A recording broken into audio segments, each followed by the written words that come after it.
This is ProBlogger. Hey there and welcome to episode 224 of the ProBlogger podcast. My name is Darren Rouse and I'm the blogger behind ProBlogger.com, a blog, podcast, event, job board series of ebooks and courses all designed to help you as a blogger to grow your audience, to create some great content, to build community and monetize your blog. You can learn more about ProBlogger over at ProBlogger.com.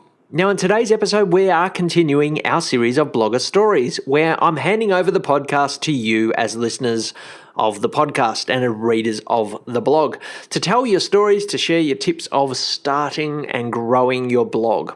Over these 12 episodes, and they're daily at the moment, so they're coming thick and fast, you're hearing stories of bloggers who started out, some of them a few years ago, some of them 10 years ago now, to tell some of what has happened since for them. They talk about their mistakes, their tips, the lessons they've learned, and the good things that have come as a result of starting their blog. And today you're going to hear the story of a finance blogger who started a few years ago now, and it was a fairly lean start. He pushed through a couple of fairly unfocused years where he didn't really have focus for his blog, where he wasn't really making any money at all from his blog, but he pushed through it anyway to the point where in his third year he began to get it together. And in that third year he made about $30,000, which was the beginnings of a new business that formed around his blog. Today he has over 1 million readers a month, and he's making high six figures a year from that blog. Now, I'm not guaranteeing that if you take our starter blog course that you are going to get to that point, but really this series is about giving you a little bit of inspiration to tell you some stories of what could happen as a result of starting a blog, but also to give you some practical tips and to give you an insight into the beginning days of these blogs.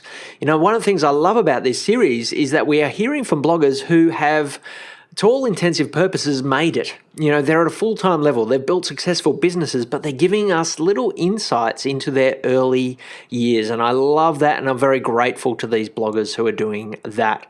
This series is designed to give you, as someone who is potentially starting out in your blogging journey, or someone who's about to start out in your journey, some inspiration, but also those practical tips and some encouragement to get through those early days, to push through those days where you might feel things are a little bit unfocused, where you might feel things aren't really reaching their potential. This series is a part of our launch of a brand new starter blog course, which is launching in the second week of January. And you can learn more about that over at ProBlogger.com/start a blog. And if you give us your email address there, we will let you know when that course goes live.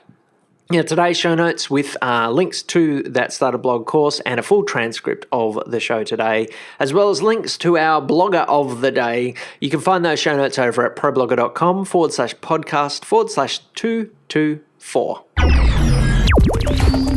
Creating great content, finding an audience, building engagement, monetizing your blog. This is ProBlogger. So today's blogger is Robert Farrington. I met Robert recently over at the FinCon conference. He is the blogger behind thecollegeinvestor.com. And as it might sound, it's a finance blog, someone who is focused particularly on those people in their young adult years, student loans, those type of things, but trying to help those younger people navigate through some of the decisions they need to make. I'm going to let Robert tell his story, and then I will come back at the end to share a few of my thoughts on the story that he shares and some of the tips that he gives. Well worth a listen. I'll chat to you at the end of his story. You're listening to ProBlogger. Hi there, my name is Robert Farrington, and I am the founder of The College Investor, and it's at thecollegeinvestor.com. It is a blog all about personal finance for young adults. We talk about getting out of student loan debt, starting to invest, and building wealth for the future. I started this blog because I am passionate about investing. I was that guy in the back of my college class on the internet, watching stocks, and really just wanted to share my insights about investing. And this was all the way back in September of 2009. So I've been doing this for about 8 years now. And that's pretty crazy to think about because when I started, it was completely a personal blog. I really just shared my thoughts and my opinions. And you know what happened as a result? Nothing. Nothing happened. I probably had like 5 visitors a day, every day for like the first 6 months that I started this blog. But you know what? I really enjoyed writing. I really enjoyed sharing my thoughts. And I really enjoyed, kind of the technology of it. I find it interesting how you can put things together and build a WordPress site and all that type of stuff. So honestly, that's how I started. And it's crazy to think about because when I started, really, I just wanted to educate people. And my goal and my dream was to just share my knowledge. But, my friends were telling me, they were like, Robert, that's great and all. I love the idea of investing, but I have all this debt and I have all this other stuff going on in my personal financial life that I really just can't do that right now. And so I started to realize that while sharing my thoughts are great, it was really important to also help my readers with their questions and their comments and their concerns. And, while I have my own opinions about things and I can inject that, if I'm not helping others answer the question, I can't ever get them where I want them to be. So that's really what I started to transform my blog, and it took about a year or two. And around the same time, about the 2-year mark, is also when I started connecting with other bloggers. So honestly, when I started, I was in my silo. I didn't really talk to anyone else. I didn't really comment on other blogs. I didn't really reach out to anyone and just say hi. I just did my own thing. And that was really disadvantageous to me. It really held me back. So when I started connecting with others and I started learning and I started seeing what other people were doing and getting some tips and getting some tricks and getting some help from others. And then I also started changing my messaging to help my readers more, to share my thoughts, but do it in a way that takes my readers and guides them and holds their hand through it. That's what I really started to see some traction on my site. And honestly, my site started going from no readers a month to a couple hundred readers a month to a couple hundred readers a day. And it started gaining some revenue as well. I made zero money my first 2 years. And then finally in about year 3, I think I was making about $30,000 a year. So getting it up there to $2,000 to $3,000 a month, which was great money considering that it was just writing stuff on the internet. So if I had to go back in time, and what would I say to avoid and what do you have to do? Well, you have to network with others. You have to connect with your community, whatever your niche is, connect with them. And at the same time, you need to always remember your readers, and you need to take your readers on a journey with story and with education and lead them down the path. And finally, you have to have the best content out there because especially in a space like personal finance, there's only about 6 or 7 topics you can write about. You can write about budgeting, investing, getting out of debt, credit cards, whatever. It's the same stuff over and over and over again. So what makes things unique and what makes things different is the stories that you can tell and the path that you can take people on, and making sure that you have the best content possible out there. And I've been doing this and focusing on this now for 8 years. But my last 2 years, I really haven't created a lot of new content. What I've been doing is going back and picking out my gems in my archives and updating them, making them the best, creating that story around them and resharing them. And I can tell you now that after doing this for 8 years, we get almost 1 million visitors a month on the website. We're making really good money. It's going to be a high 6-figure to 7-figure blog. And, the opportunities and income continue to grow because we continue to focus on our readers, networking with others, and writing the best things out there on the topic that really could stand on its own. So hopefully that helps you get started with your blog. Creating great content and building your audience. This is ProBlogger. Thanks so much, Robert, from thecollegeinvestor.com. Really appreciated you sharing your story today. And I was really pleased when I saw Robert's audio come in, because I had bumped into him several times at the FinCon conference. And he was someone who was networking incredibly. He's actually one of those people I just kept bumping into. He seemed to be really well connected. And so he has actually lived out that tip that he gave in his story today. I found it interesting today to hear the similarities in Erin's story from yesterday's story.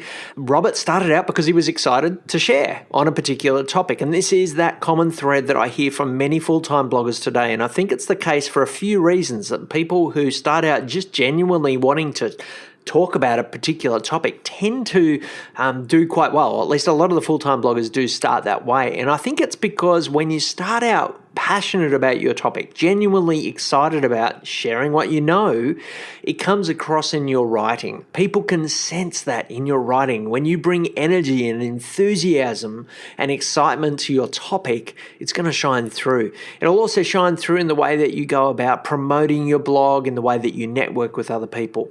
And it's a very attractive thing. And it's also going to help you through the lean times. And you heard Robert there talking about those first couple of years of, what did he say there? 5 visitors a day for the first 6 months. That's not much in terms of readers. And that could be that period where you might, if you didn't have genuine enthusiasm for your topic, just say, this is too hard. I'm not going to keep going.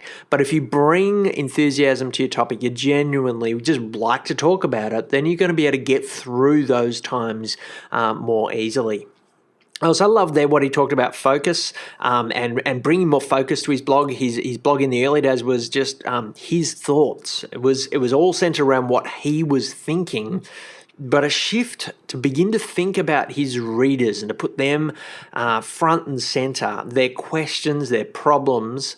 That simple shift and refocusing less on his thoughts and more on his readers. Still able to bring his thoughts, but from the perspective of what do his readers want to know? What do they need to know? What are their questions?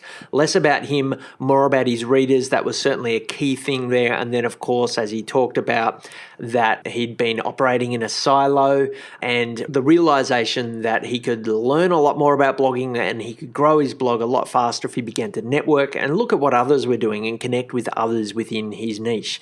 Really, the sense I get is it was those two shifts from being an insular blogger that was all about him and his thoughts to being more focused upon his readers and his niche seemed to really unlock things for them. I was also fascinated there about what he said about the last 2 years, writing less new content and picking out the gems and updating his archives.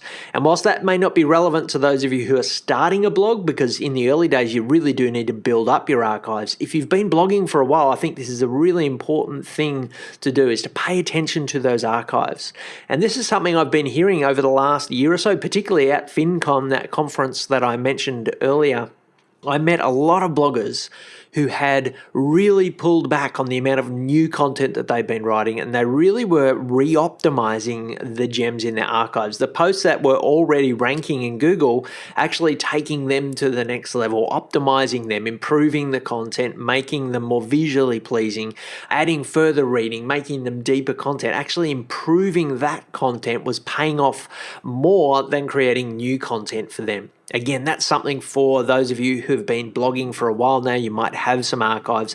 I think that's a brilliant tip and something that we've been doing a little bit more of over the last 6 months as well on both of my blogs. I hope you've got some value out of hearing Robert's story today. I think it's a great one. Again, you can get a full transcript of Robert's story and find his blog over on today's show notes at problogger.com/podcast/224. Tomorrow, another story for you. Well, we've done 4 so far this week. I do encourage you to go back and listen to the last 3 episodes if you haven't listened to those already. I've got 1 more coming for you tomorrow, and then we're going to have a week off because it'll be Christmas, and hopefully in those last 5 or so episodes there'll be enough there for you to listen to, and then we'll come back on the 1st of January with 5 more in a row, and then a couple more before we launch our Starter Blog course. Again, if you are interested in starting a blog, check out problogger.com/start a blog and let us know your email address and we'll let you know when that course goes live. Thanks for listening. Chat with you tomorrow in episode 225. You've been listening to Pro Blogger. If you'd like to comment on any of today's topics or subscribe to the series, find us at problogger.com/podcast. Tweet us at ProBlogger. Find us at facebook.com/ProBlogger or search Pro Blogger on iTunes. Before I go, I want to give a big shout out and say thank you to Craig Hewitt and the team at Podcast Motor, who've been editing all of our podcasts for some time now. Podcast Motor have a great range of services for podcasters at all levels. They can help you to set up your podcast, but also offer a couple of excellent services to help you to edit your shows and get them up with great show notes. Check them out at podcastmotor.com.